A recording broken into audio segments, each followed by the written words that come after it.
All right, it's 1808, which layman's terms it's 60.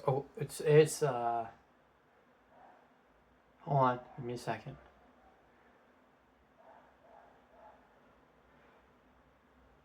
It's about 6:08, I believe. Yeah, it's 6:09 now, and we just got the Dream Chaser. I've been waiting for this forever.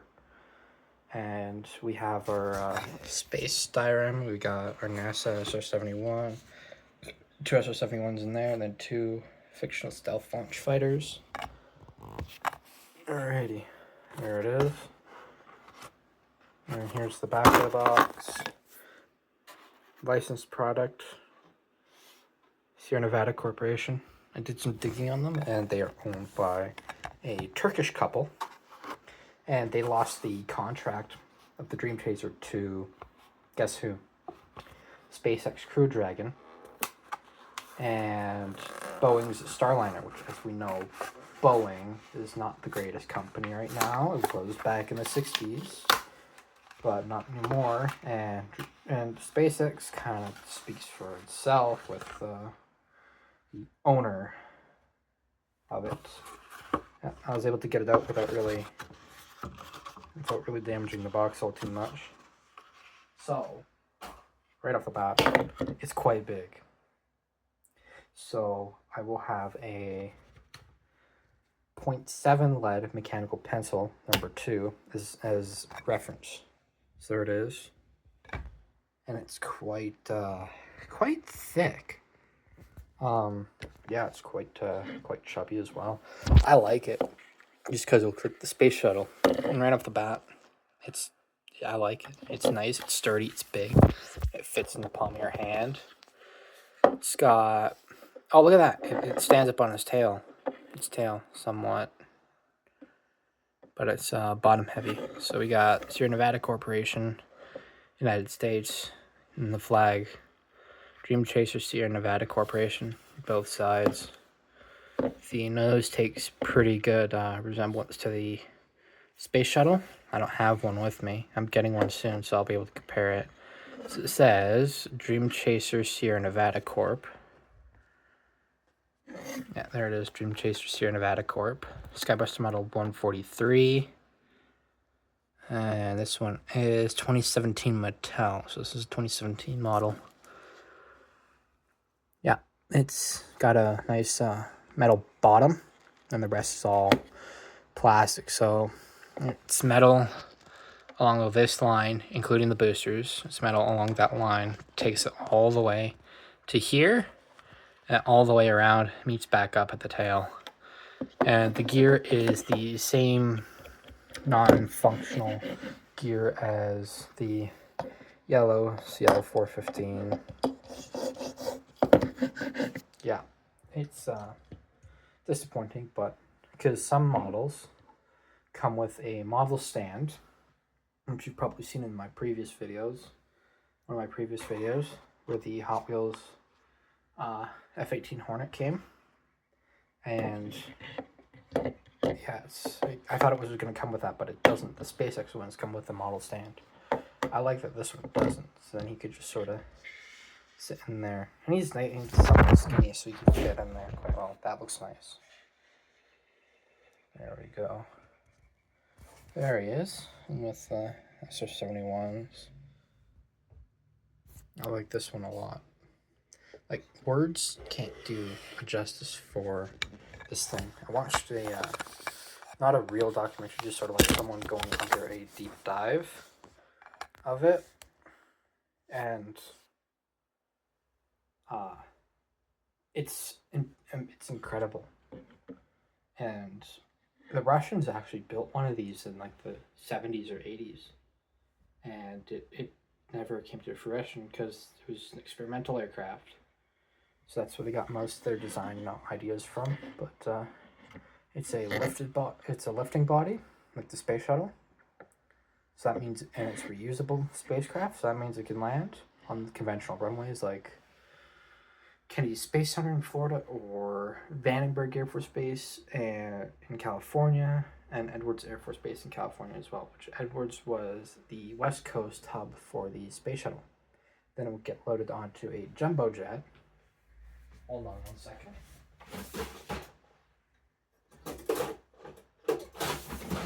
It would get loaded onto a jumbo jet. Let's use this one as an example. It'd get put up here, the Space Shuttle.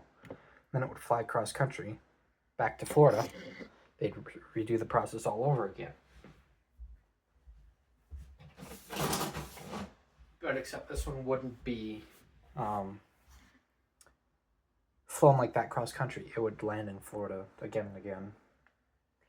So I like this one a lot. It's got like a little hatch here for spacewalks. And it's got this is where the crew would enter and exit. This is the airlock. Would enter and exit off the space station or any sort of crew capsule. And yeah, here's where they'd sit and do their thing. Then they eventually made one that was just a cargo thing. It didn't have any windows. Wasn't capable of carrying people. Here are the boosters for moving about in space because there's no air up there. They have to use boosters to move around. I'm just taking it off camera to look. It's made in Thailand. So elephant there. There's the elephant. Yeah, it's a bit. It's later in the day, so I didn't start the video till now. Didn't start the video till 6 minutes ago. So yeah, it's a beautiful model. Words can't explain how beautiful it is. And even like look at the box. Like it's got freaking Earth on it. Like it's an orbit, and flat earthers don't freaking judge the box. I freaking love this thing. And if you say the world is flat, you might as well just be looped in with Elon and Duck Frump and Vance and all those weirdos. Might as well be looped in with them. The ones who weren't in the public education sector. And you might as well join Scientology just for the fun of it. That's what I say to you, flat earthers. And go to see what happens if you go into Area 51. I freaking dare you. I mean, there's a bit of a thing here, but just by looking at reflection on the sun, it is from a price tag of some sort. Those paper sticker ones that they use. The box is beautiful. I'll say that because it's got it's got the world and stuff on it. It's definitely one of those collector's items, but for me, I like holding it and not having it in a box sitting on a shelf, like how some collectors have Hot Wheels just sitting on like a shelf or whatever.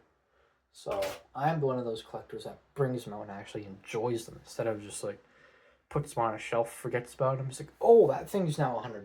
Let's try and sell it, and make a quick bit of coin off of it. But I know I prefer to have it in front of me. And like, if you're like a kid with autism or ADHD or something like that, it's a good model to have. Like, you can just like look at it and such in your hands and do that and such. And it actually, it fits in my pocket quite nicely. It fits in my pocket nicely. So like, you even like if you want the security of having something in your pocket that you can hold, that's the thing. That's the thing right there. I have solved the developmental disorder crisis. Like, I mean, look at that. It's like you're holding a remote. It's like you're holding a clicker for your TV. It's perfectly shaped. And like, it's nice to hold like that. And you get the fins out. I like it. It's a beautiful, beautiful. This is gonna be rare. It's not an aircraft. It's a beautiful spacecraft. This is the first spacecraft I've had in a while. I mean, technically that's a spacecraft because it goes above 70,000, but it's more of an aircraft because it spends more time down low and such. But this is a spacecraft by definition. That's a... I don't even know. What it because no, it's not considered low Earth orbit. That's like 90,000, if not 100,000. But yeah,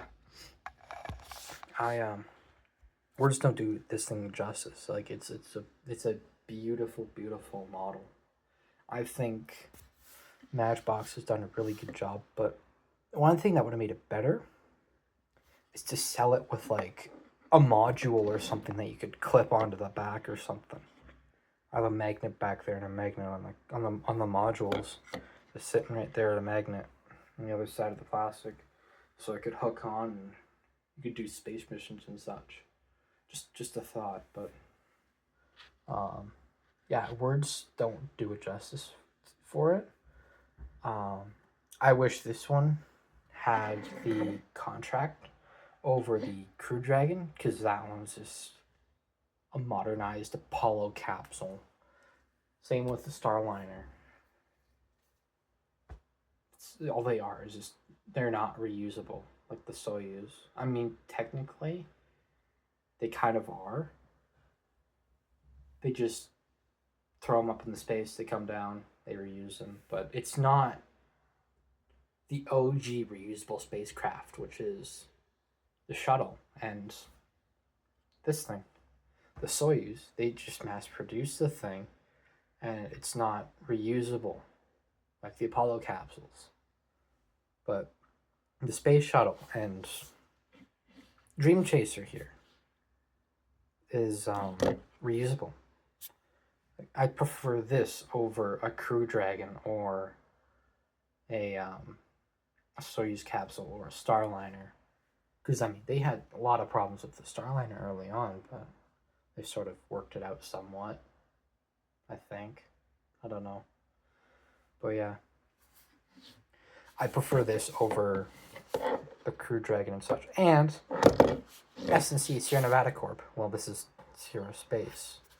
That's what it's under, but before it was Sierra Nevada Corp. But Sierra Nevada Corp is in charge of the KC-46, the 767 refueling tanker.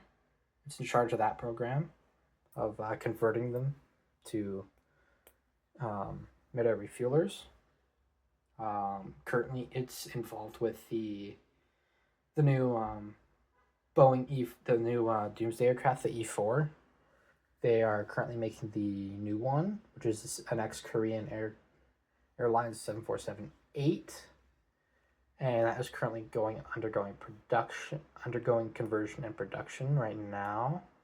S&C, despite it being Sierra Nevada, I thought they were based in like Nevada or New Mexico, somewhere in the desert, but no, they're based out of Colorado, which I found was pretty interesting. And they are also going to be contracted for the new Air Force One, which I found out while I was doing my research. And yeah, they worked day after day to get this thing up. And Boeing expect me to be dead in a few days and a few weeks for this what's it called, this information. But Boeing actually paid off some of the politicians and Congress people to get their Starliner a contract, comparing it to these guys, which are just a nice, wholesome company. I'm gonna turn the light on just to get a better view for it. And let's bring that up to maximum brightness. There we are. It is the most beautiful spacecraft of modern times. Space Crew Dragon sucks. Blue Origin can eat a bag of cocks. And the Starliner, use it like a suppository. It's shaped like one. Put it up your ass. And Bezos, Blue Origin, your rockets, they look like cocks. Same with Elon Musk's. His look like dicks. They're just fucking Dr. Evil. Both of them. It's pretty obvious. Look at it. Look at Dr. Evil's rocket in Austin Powers. And then look at Musk's and Bezos' rockets. They're shaped like pricks. They might as well go suck them as far as I'm concerned. Like it's... Sorry for my tangent, but yeah. This thing is definitely a good addition to my space program here. 3 ISO-71s. 2 for multi-role. 1 for alien hunting, but all three of them can hunt down UFOs, and these two could do it up high. These guys could do it middle altitude to up high. Nothing down low, but this guy can. This guy's just a regular ass spacecraft, so it's gonna do its thing, scientific stuff. So yeah, what's to say NASA actually has a UFO hunting arm or branch within itself? They don't. Government says nothing, NASA says nothing. So, if they say nothing, it's probably there. Same with European Space Agency and CSA, Canadian Space Agency, and European. What if they have something like that, a UFO hunting program? Then they might as well have one. Anomaly pops up. Someone reports the UFO reporting center. That goes to NASA or whoever. And then it goes to a certain squadron or a certain plane. I.e., in this scenario, this guy or the SR-71s, they take off, they go fight the thing, or download a virus onto it, like how in one of the Flight Simulator X or FSX missions, you actually go up, meet a UFO, and you try and download a virus on it before it destroys Area 51. You take off from Edwards in a NASA F-18A F-18A Hornet. So, what's to say that they have one? And just so you know, I am not suicidal in the slightest. I'm just a normal girl who's not suicidal, that absolutely freaking loves spacecraft and aircraft and rotorcraft and everything. And I'm just regular run-of-the-mill girl, so I'm not suicidal. Anyways, I'm gonna head out because I gotta go continue packing and such. I leave in 5 days for my trip. This is the first now, and then 2nd, 3rd, 4th, 5th, 6th. That's 5 days. So I don't count the day that I'm on. I just count the next few days. So 5 days, and then I'm out of here for almost a week. So yeah. Anyways, there's this guy. Anyways, that's about it. See ya.